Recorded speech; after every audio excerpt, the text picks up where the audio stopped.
If you've ever wished your giving could be both simpler and more strategic, there's a powerful tool worth knowing about: the Donor Advised Fund, or DAF for short. Hi, I'm Rob West. Today we'll unpack what a Donor Advised Fund is, how it works, its advantages and limitations, and how it can help you practice wise, intentional generosity. And then it's on to your calls at 800-525-7000. That's 800-525-7000. This is Faith and Finance, biblical wisdom for your financial decisions.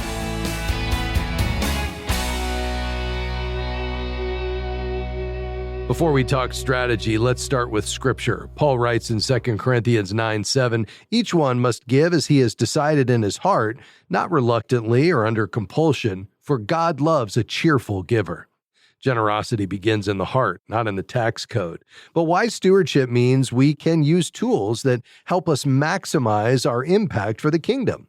A donor-advised fund, when used rightly, can help you do both: give joyfully and steward resources efficiently.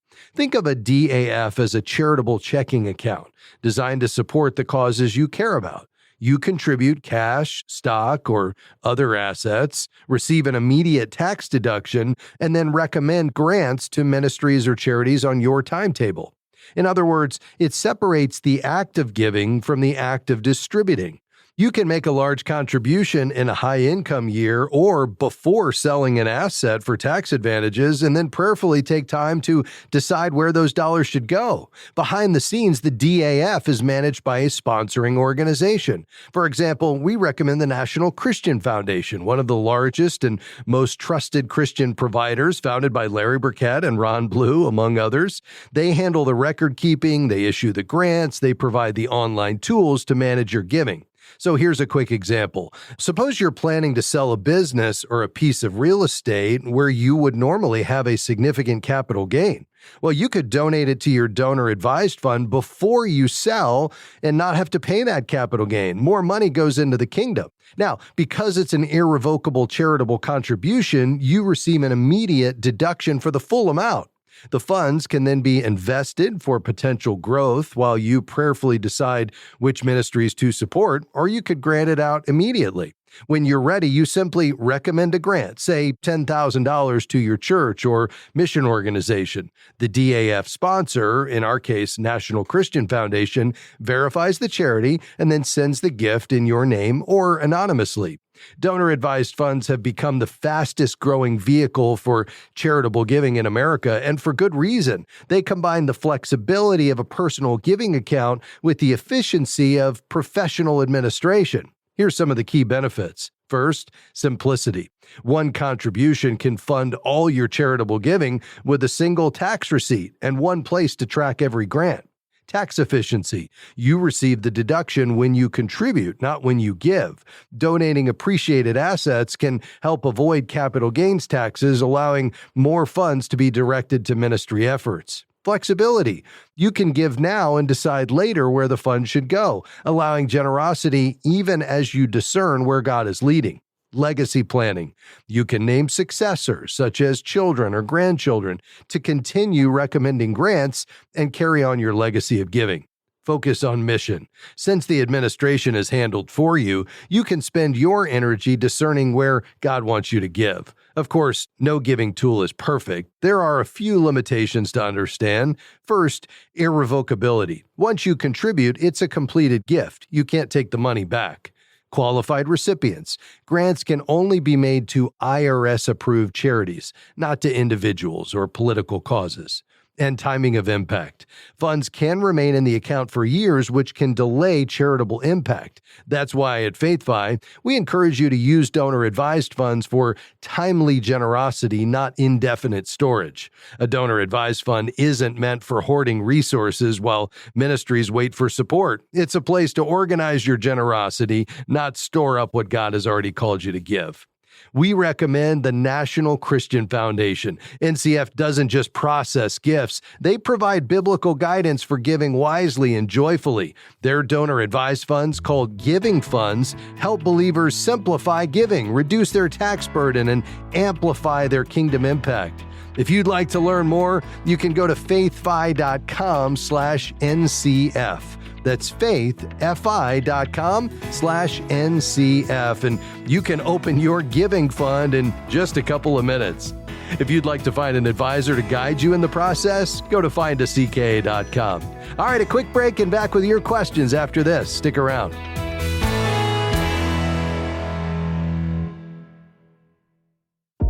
We're grateful for support from Movement Mortgage, who provides residential home loans in all 50 states. Guided by a mission to love and value people and a goal to redefine the mortgage process, Movement seeks to help others achieve their financial goals.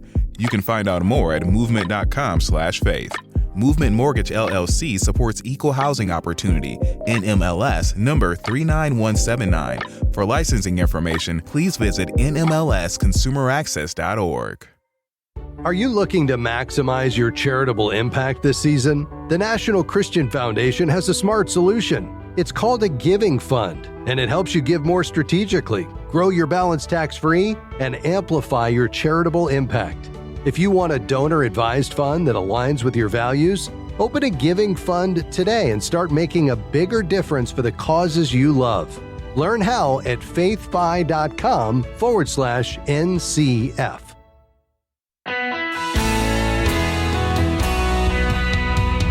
Great to have you with us today on Faith and Finance. You know, as we think about really the outworking of living as a faithful steward, clearly what should be one of those clear byproducts of living this way is generosity.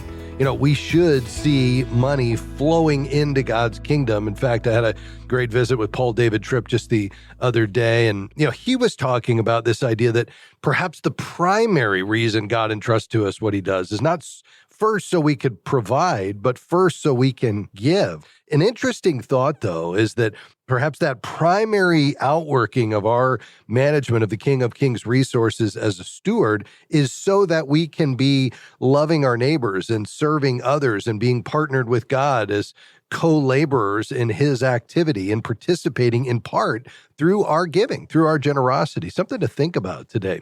Well, we want to turn the corner and take your financial questions today, whatever is on your mind financially. We'd love to tackle it. Spending plans, we know that's challenging. Investing, that can be challenging. Getting out of debt, giving wisely, whatever it is today. The number, 800-525-7000. Again, that's 800-525-7000. Any financial questions, you can call right now. All right, let's go to Arkansas. Go ahead, Shauna. Thank you for taking my call. Yes, ma'am. I'm going to try to make this as simple as possible, and maybe have to trust you to lead me to ask the right question. Okay. My husband has just been diagnosed with a pretty serious health condition. So if I am by myself, we're trying to make a decision about downsizing. Our current home, we owe about $198,000, and our interest rate is 4.5%. The home that we are thinking about buying is $137,500 with the current interest rate for however long we make the loan, 15, 20, or 30 years. So in your opinion, is it a wise move to stay where we are or to downsize?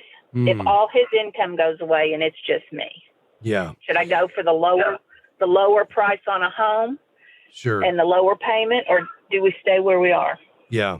A couple of questions. First of all, I'm so sorry to hear about your husband's health situation. Let's pray that the Lord intervenes there and miraculously heals him.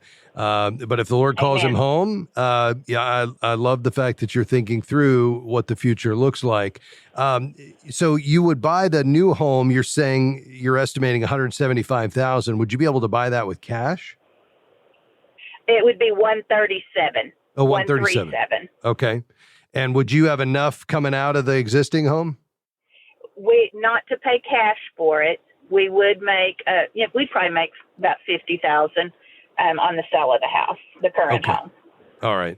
So you'd have, let's call it maybe a $100,000 mortgage after expenses for moving and the purchase expenses and that kind of thing? That's what I'm thinking. Yes, sir. Okay. And have you run your budget just to kind of figure out what income sources you would have and what that looks like based on this new $100,000 mortgage? Yes, I have. Okay. What I would say is, Shauna, just given where interest rates are today, you may not see a whole lot of decline in that mortgage payment, even by cutting it from 198,000 to 100,000, just because you're going to go from the 4.9 up to about, 7%. And so, it's not going to give you a whole lot of savings. Now, if it does, though, provide you, because it's smaller and less upkeep, and it, just makes day-to-day life a little bit easier and gives you, just some, simplicity there. I would say let's factor that in.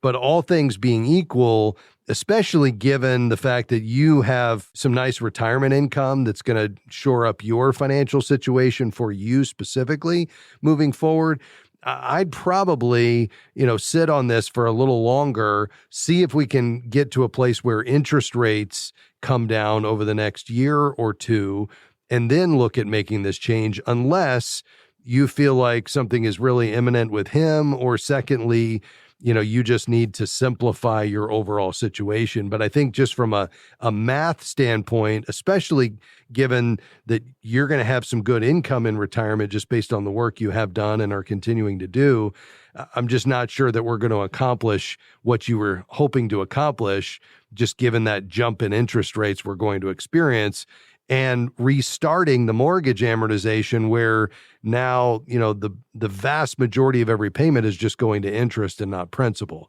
Does that make sense? Yes, it does.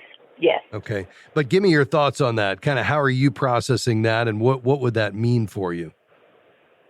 I think you are thinking right along the same lines I was thinking, in terms of the mortgage payment remaining the same because of the current interest rate. My goal would be to have that $100,000 mortgage paid off, if I could, within the next 5 years. So in my mind, that sounds like it might be a good, just throw every penny I have to trying to get that paid off. Yeah. So then in my retirement, I would be without a house payment. Yes. Well, that would be great. Yeah, if you have the ability to do that. I mean, I wouldn't rob yourself of liquidity. I want to make sure you still have a really nice emergency fund to fall back on. But if you've got quite a bit of surplus right now, trying to get that mortgage down, which gives you more to roll into the next home, if you decide to go ahead with downsizing, once interest rates hopefully are at least, on par with what you currently got, maybe slightly higher, but maybe in the fives, I think that would be ideal. Yeah, if I got a 15-year mortgage, I would be down, in the high fives, and the monthly payment wouldn't be too awful much different than what I pay currently. Yeah. So that was a thought I had this morning too. Yeah. I know it's a big decision whenever there's things in life going on. There are, and when there's unknowns as well. So let's just pray and ask the Lord to give you some wisdom here as you proceed. We'll join you in that. And if I can help further along the way, don't hesitate to reach out. I appreciate you so much. Thank you for helping me. You're welcome, Shauna. Lord bless you. Let's go to Boston. Hi, Maria. How can I help? Oh, hi. Thank you, Mr. West. Thanks so much. I talked to you, I think, about 2.5 years ago, but Oh, wow. I don't expect you to remember. Yeah, you said check in. I used to work overseas full time, and so I've been home 10 years. Anyway, my question is, I wondered if I could not take a loan, but I'm 61, if I could take out money from my 401k to pay off my car loan, because I believe it might be a good idea. But I have, the numbers for my budget and income and everything. If you know. Mm-hmm. I would probably not do that. I see here in my notes, your car loan is at 6.7%. Here's the thing, that money is, you're not going to pay a penalty on it because you're over 59 and a half, but it is all going to be taxable to you. But more than that is, it's no longer there to continue growing and to be able to be converted to an income stream. So there's an opportunity cost to that. And as much as I don't love you paying 6.7% on that car loan, I would rather you leave that 401k money right where it is, and then at the appropriate time, have you convert that to an income stream to supplement Social Security. So unless you just have a real conviction to be debt-free as soon as possible, I would leave the 401k money right there and just try to pare back your spending as much as possible and free up as much as you can to pay towards surplus. just out of your current cash flow as opposed to the 401k. That would be my best advice, just because I'd like for you to preserve that account if at all possible. Thanks for your call. All right, one more break and then back with our final segment. Call right now, 800-525-7000.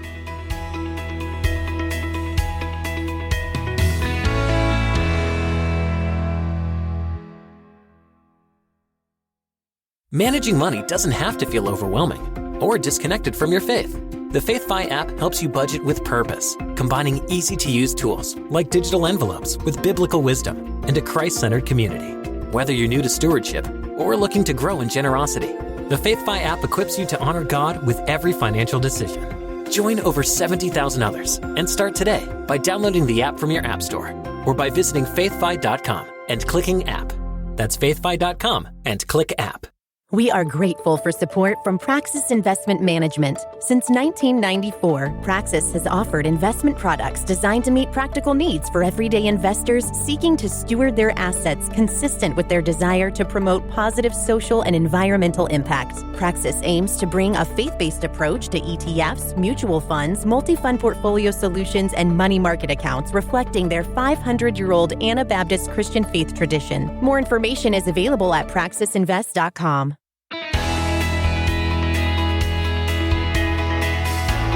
Helping you see God as your ultimate treasure. This is Faith and Finance. I'm Rob West. Hey, are you looking for an advisor who shares your values? Someone who's met high standards in character and competence, including pastor and client reference, training in biblically wise financial advice, a regulatory review, at least 10 years of experience, annual CE requirements. Well, that's the Certified Kingdom Advisor designation. It's the only financial services industry designation that's widely accepted across all the major firms. There's 1,800 CKAs throughout the U.S. and Canada. And if you'd like to find an advisor who shares your values, who can bring that technical expertise, but really with that foundation of biblical wisdom, you can search for a Certified Kingdom Advisor on our website. Just go to faithfi.com. That's faithfi.com. Click Find a Professional at the top of the page. All right, let's head back to the phones. Let's go to Arkansas. Carol, go ahead. I'm calling about my husband. He passed away recently. He has an IRA, and I have an IRA. His IRA is less than $70,000, and my financial advisor recommended that I just roll his IRA over into mine, that I could do that. Is that so? Would that be the best thing to do?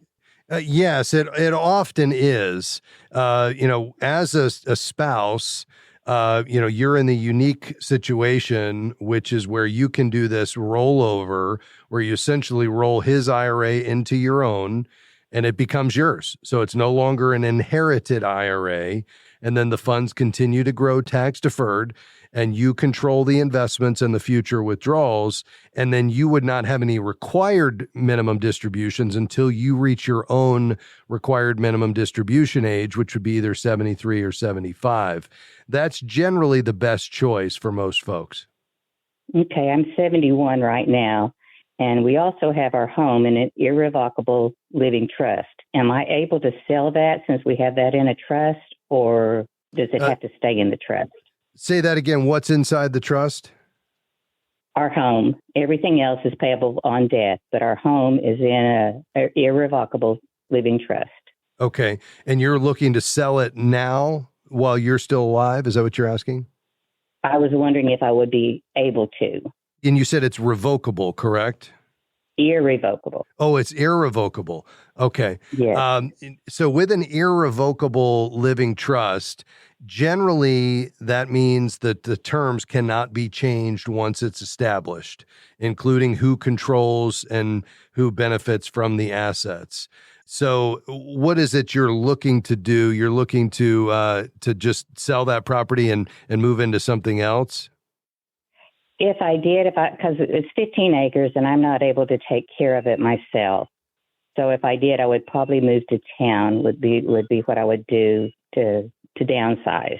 Got it. It's not a big home or anything, but yeah, it's just whether I'm going to be able to take care of it or not. I'm not going to do anything for a while because it's just a recent. Yes. My husband just recently passed. Okay. And are you the trustee? I think so, yes. And then it goes to my children. Okay. Yeah, you're just going to want to check the trust docs because essentially the trust, not the individual, owns the property. So your ability to sell depends entirely on your role and what the trust document allows. So if you're the trustee, then you manage the assets for the beneficiaries. So generally, you can sell a property if the trust document authorizes it, but the proceeds have to stay in the trust. They don't go directly to you. And then the money can be reinvested or used to buy a smaller home if the trust terms allow, which generally they would. So you can't remove the proceeds for personal use unless you're also a beneficiary and the trust permits it. So I think it really is a matter of you going and visiting with an estate attorney, hopefully the one that created this, and just reviewing those trust docs so you understand, first of all, are you the trustee and a beneficiary, and then what permissions exist within the trust. But generally, as trustee, you would be able to sell the home, the proceeds would go back into the trust, and then the trust would be able to buy another home that you would be able to use until such time as you pass away. Oh, okay. Thank you. Thank you. Mm-hmm. But I would visit with a trust attorney. I think that's really your next step. Do you know the estate attorney that put this all in place? Yes, I do. Okay, great. That would be your next call. I'd get some time on the calendar to reach out to that person. Thank you very much. We appreciate your call today. Lord bless you. Let's finish up today in Minnesota. Hi, Angie. Go ahead. Hi. We have a term life insurance policy that is coming to an end, and we can cash it out or we could roll it into a whole life policy, but we have other adequate life insurance. So we're just wondering, with a child going to college in about a year and a half, if there's a way to put that money in a savings account for that expenditure that would not be painful for taxes. Yeah. Angie, the only question I have is, with term insurance, just plain term insurance, there is no cash value. You just pay the mortality expense during the term. And if you don't collect on it, meaning you don't pass away, you drop it. And I realize that you could say, well, then the money's gone. But it's kind of like your car insurance. You pay the premium to offset the risk, and you hope you never have to collect. And that's true of term insurance. There may be a few exceptions. One is what's called a return of premium rider, but that's an optional add-on to a term life policy that if you outlive the term, it pays you all or some of the money you spent on the policy payments. Do you think that's perhaps what you have? It must be. Either that or does a whole life policy do that? A whole life will have cash value. Yeah, it's not term. That's a combination of a savings vehicle and the life insurance. It's much more expensive than term insurance, but it does build up savings. And I would say, depending upon the tax treatment on that, I would probably go ahead and, the first question is, do you need the death benefit? Are you all still working? Yes. And do you have any other insurance, or is this your only policy? Oh, no, we have several other policies. Life insurance policies? Yes. Okay.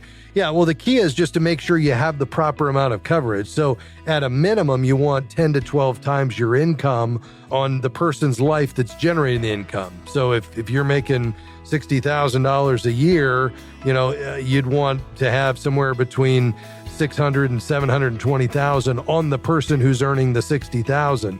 And that's going to give you enough to generate enough income to get through until you would have normally retired and started taking Social Security. So first thing is I determine how much life insurance do we need at this point and what policies do we have to cover that. And then if you have enough coverage, then I would drop that policy and, to your point, take that cash value and invest it or build up your emergency savings with it. Thanks for your call. I hope that helps you.